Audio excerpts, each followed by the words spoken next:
വിദ്യാർത്ഥികളുടെ സർഗവാസനകളെ പ്രോത്സാഹിപ്പിക്കുന്നതിനും മാതൃഭാഷാ സ്നേഹം വളർത്തുന്നതിനുമായി വിപുലമായ പരിപാടികൾ സംഘടിപ്പിച്ചു.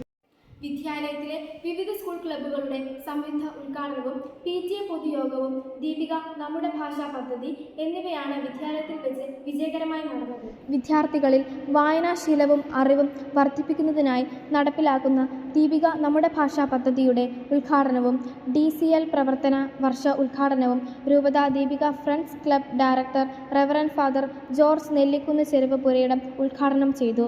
വായിക്കുക, അത് നിങ്ങളുടെ ലോകത്തെ വലുതാക്കും എന്ന് ഓർമ്മിപ്പിച്ചുകൊണ്ട് പുസ്തകങ്ങളെയും വായനയെയും കുട്ടികൾ ജീവിതത്തിൻ്റെ ഭാഗമാക്കണമെന്ന് അദ്ദേഹം ഉദ്ഘാടന പ്രസംഗത്തിൽ ഉണർത്തിച്ചു. നടുക്കര ചാരിറ്റബിൾ ട്രസ്റ്റ് പ്രതിനിധി ശ്രീ സുനീഷ് നടുക്കര ആശംസകൾ അർപ്പിച്ച് സംസാരിച്ചു. School assistant manager reverend father Joseph തേവർപറമ്പിൻ്റെ സാന്നിധ്യം ശ്രദ്ധേയമായിരുന്നു. അധ്യാപിക ശ്രീമതി അനു സെബാസ്റ്റ്യൻ നന്ദി പറഞ്ഞു. കഴിവുകളെ പ്രോത്സാഹിപ്പിക്കുന്നതിനും മികച്ച ഒരു നാളെ കെട്ടിപ്പടുക്കുന്നതിനുമായി രൂപീകരിച്ച വിവിധ സ്കൂൾ ക്ലബ്ബുകളുടെ ഉദ്ഘാടനം ഉച്ചകഴിഞ്ഞ് 1:45 സ്കൂൾ ഓഡിറ്റോറിയത്തിൽ വെച്ച് നടന്നു. School manager reverend father Joseph Mulanjanal അധ്യക്ഷത വഹിച്ച ചടങ്ങിൽ പാലാ മാർസ്ലീവ മെഡിസിറ്റിയിലെ senior clinical psychologist doctor Angel Thomas പരിപാടി ഉദ്ഘാടനം ചെയ്തു. വിദ്യാർത്ഥികളുടെ മാനസികവും ബൗദ്ധികവുമായ വളർച്ചയ്ക്ക് ഇത്തരം ക്ലബ്ബുകൾ നൽകുന്ന സംഭാവനകൾ വലുതാണെന്ന് അവർ അഭിപ്രായപ്പെട്ടു.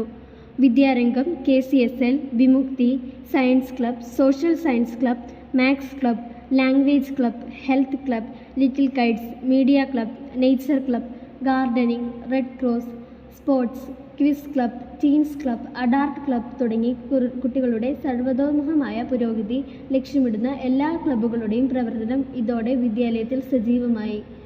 PTA പൊതുയോഗവും ബോധവൽക്കരണ ക്ലാസും ക്ലബ് ഉദ്ഘാടനത്തോടനുബന്ധിച്ച് 10ാം പിയൂസ് ഹാളിൽ വെച്ച് സംഘടിപ്പിച്ചു.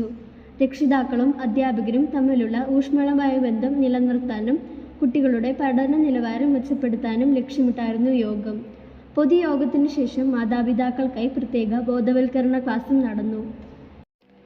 ഡോക്ടർ ഏഞ്ചൽ തോമസ് നയിച്ച ക്ലാസ് രക്ഷിതാക്കൾക്ക് കുട്ടികളുടെ മാനസികാവസ്ഥകളെയും പഠനരീതിയെയും കൂടുതൽ മനസ്സിലാക്കാൻ ഏറെ സഹായകരമായി. ചടങ്ങിൽ PTA പൊതുയോഗത്തോടനുബന്ധിച്ച് അധ്യാപക പ്രതിനിധി ശ്രീമതി ബിൻസി തോമസ് നന്ദി പ്രകാശനം നടത്തി. വിദ്യാലയത്തിൻ്റെ സുവർണ ചരിത്രത്തിൽ പുതിയൊരു അധ്യായം കുറിച്ച ഈ സുദിനത്തിലെ എല്ലാ പരിപാടികളിലും വൻ ജനപങ്കാളിത്തമാണ് ദൃശ്യമായത്. അധ്യാപകരും PTA ഭാരവാഹികളും വിദ്യാർത്ഥികളും ഒത്തൊരുമിച്ച് ചേർന്നാണ് പരിപാടികൾ വൻ വിജയമാക്കിയത്.